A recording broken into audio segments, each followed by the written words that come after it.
Hello friends, welcome back to Bedtime Stories with Miss B. Tonight we're going to be reading the story Three Hens and a Peacock by Lester L. Laminack. And it's a story that you wouldn't quite think that the story would be. It surprises you.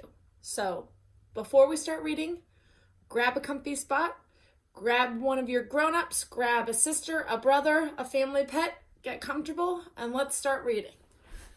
Three Hens and a Peacock. Three Hens and a Peacock. Things were quiet on the Tuckers' farm. The cows chewed their cud. The hens clucked and pecked and laid their eggs. The old hound stretched out on the porch, watching and listening. Once in a while, someone would stop to buy tomatoes or corn. Perhaps a quart of milk. Something unusual happened there. Nothing unusual happened there until...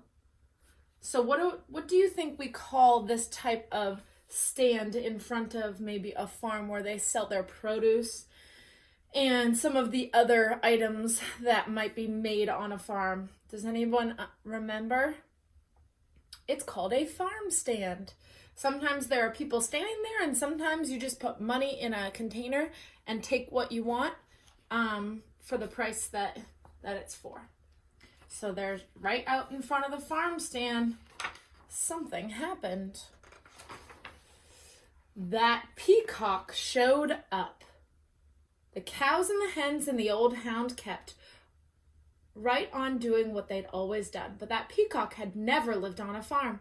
He had no idea what to do. So he spread his fancy feathers and set to shrieking.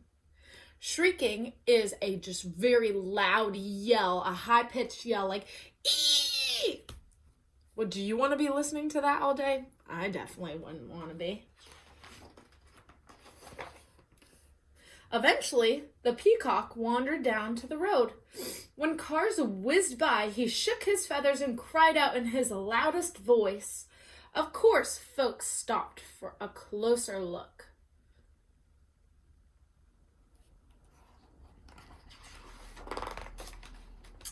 Day after day, more folks stopped to admire the peacock, and they all bought tomatoes and corn, eggs and milk. Business on the Tuckers' farm was booming. Everyone seemed happy to have visitors stopping by. Who do you think on this page was not excited for the visitors who were stopping by because of the peacock? That's right. If you check the three hens in the corner, they're not looking too nice. But trouble was brewing in the hen house. The hens were squawking and clucking and flapping their wings. We do all the work around here. I'd like to see that peacock lay one single egg. I suppose exactly. He just struts around screaming. I suppose fancy feathers are moving important than laying eggs. That lazy peacock gets all the attention and we do all the work. Oh no. In the hen house, this is what's going on, and look at who's standing outside the hen house listening. How would you feel if you were Peacock hearing those hens talk about you that way? I don't know if I'd feel so good about myself. The peacock had heard every word. For days he moped about, moaning and groaning. I wish I could be more useful around here. Humph, clucked one hen. The others ruffled their feathers. The old hound stretched and slowly raised his head. Why not let the peacock stay here to be useful while you hens take the glamorous job down by the road? How do you like Hound's idea of the peacock going into the hen house to do all the work and the three hens going to the glamorous job down the at the front of the road? Let's see what they think. The three hens began clucking to one another.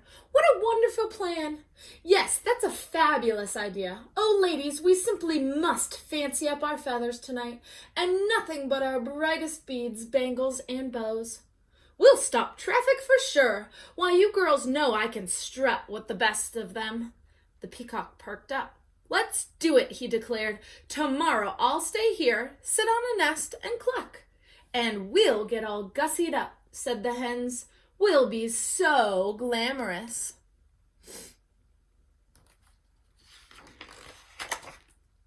At sunrise the next morning, the hens strutted down to the road.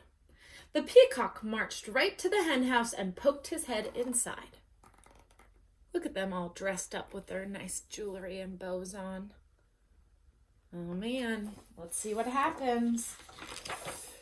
The hens flocked by the road, waiting for a car. When they saw one approaching, they clucked and squawked and flapped their wings in a flurry of feathers, but every car whizzed right on by.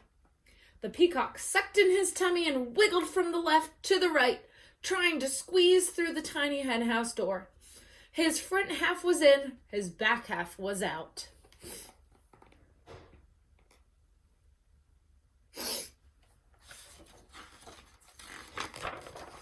Down by the road, those hens tried every chicken trick they knew. Still, no car stopped.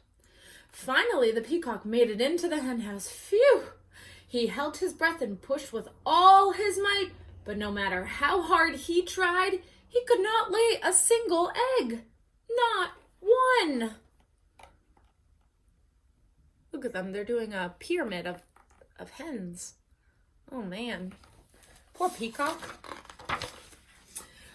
The old hound stretched out on the porch, watching and listening. "What's that peacock doing in the hen house?" asked Farmer Tucker. "Who knows?" said Mrs. Tucker. "And what are those hens doing down by the road? Not a one of them is up here laying eggs." "Well, the way things are going, we aren't likely to have anyone buying eggs today," said Farmer Tucker. "We need that peacock down there stopping cars." Are the hens being successful having cars stop by the farm stand? I don't think so. When the peacock heard that, he smiled the biggest smile you ever saw on a bird's beak. "I am helping," he thought. He squirmed back and forth until he popped out of the cramped hen house. Then he trotted off to find the hens.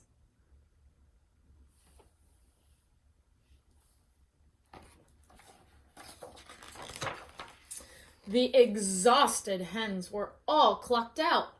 Every feather was out of place. What a day! We couldn't get one car to stop. It's true. Why, most of them didn't even slow down.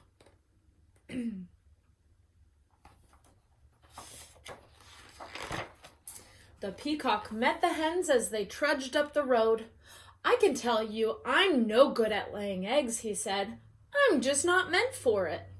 One head nodded. "I put on my stellar strut, and even I couldn't stop a single car," she said.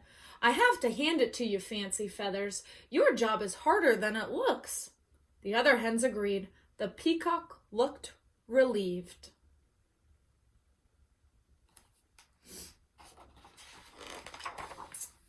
So the hens marched back to the hen house. The peacock strutted down to the road. The old hound stretched out on the porch, watching and listening, and things were quiet again on the Tuckers' farm. The end. So as you can see, the hens were jealous of what the peacock was doing, and the peacock was jealous of what the hens got to do because he didn't feel like he was helping. But in the end, what lesson did all four of them learn? Right? Peacocks can't lay eggs like hens can lay eggs. And so instead of doing each other's job, they were supposed to do the job that they were set out to do, which the peacock was to stop the cars and the hens were to lay the eggs. And that is all the excitement on the Tuckers farm that we're going to read about tonight. I hope you guys enjoyed the story, and stay tuned for tomorrow's story. Have a great night. Bye.